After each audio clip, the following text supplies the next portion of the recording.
हिंदू धर्म में पैर छूने की परंपरा बहुत पुरानी है। यह दूसरों के प्रति आदर और श्रद्धा व्यक्त करने का एक तरीका है। भक्ति और समर्पण की भावना से लोग चरणों को स्पर्श करके आशीर्वाद लेते हैं। पैर छूकर लोग देवी देवताओं, संतों, महात्माओं, गुरुओं और बड़े बुजुर्गों के प्रति सम्मान व्यक्त करते हैं। भारतीय धर्म, संस्कृति और परंपरा में संतों और बड़े बुजुर्गों के पैर छूने की परंपरा सदियों से चली आ रही है। हालांकि पुराणों में पैर छूने के कुछ खास नियम भी बताए गए हैं, जिसमें से कुछ लोगों के पैर छुआना गलत माना गया है। अगर कोई आपके पैर छू रहा है या फिर आप किसी के पैर छू रहे हैं, तो इन बातों को जरूर ध्यान में रखें। शास्त्रों में इन लोगों से पैर छुआना पाप माना जाता है।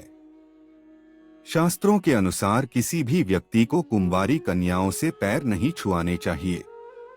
अगर कोई कुंवारी कन्या आपके पैर छुए तो उसे रोक दें, वरना आपको पाप लगेगा। छोटी बच्चियों को माता रानी का रूप माना जाता है। बदले में आपको छोटी बच्चियों और कन्याओं के पैर छूकर उनका आशीर्वाद लेना चाहिए। बहू, बेटियां, किसी भी पिता को अपनी बेटियों से पैर नहीं छुआना चाहिए। बेटियों को भी चाहिए कि वह अपने पिता के पैर नहीं छुए, क्योंकि इससे पिता को पाप लगता है। बेटियों को देवी का रूप माना जाता है, इसलिए उनसे चरण छुआना अच्छा नहीं माना जाता है। वहीं सास-ससुर को भी अपनी बहुओं से पैर नहीं छुआना चाहिए, क्योंकि बहुएं घर की लक्ष्मी मानी जाती हैं। मंदिर में बड़े बुजुर्ग के पैर। अगर आपको मंदिर में कोई बड़े बुजुर्ग या सम्मानित व्यक्ति मिलता है तो वहां पर उनके पैर न छुएं। शास्त्रों के अनुसार मंदिर में भगवान से बड़ा कोई नहीं होता है और भगवान के सामने किसी और के पैर छूना मंदिर और भगवान का अपमान माना जाता है। मंदिर या घर में पूजा कर रहे व्यक्ति के पैर छूना उचित नहीं माना जाता है। इससे दोनों को ही पाप लगता है।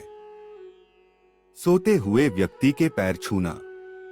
अगर कोई व्यक्ति सो रहा है या लेटा हुआ है तो उस समय उनके पैर नहीं छूने चाहिए।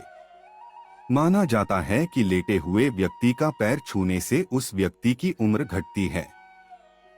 केवल मरे हुए व्यक्ति के ही पैर छुए जाते हैं। श्मशान से लौटे व्यक्ति के पैर छूना। श्मशान में या फिर श्मशान घाट से लौट रहे व्यक्तियों के पैर नहीं छूने चाहिए।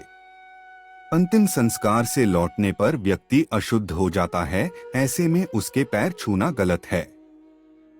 जब वह स्नान करके शुद्ध हो जाए तब आप उसके पैर छू सकते हैं। भांजा भांजी। मान्यताओं के अनुसार भांजा भांजी को अपने मामा मामी के पैर नहीं छूने चाहिए। शास्त्रों में भांजा भांजी को पूजनीय माना गया है और अगर ये पैर छूते हैं तो इससे मामा मामी को पाप लग सकता है।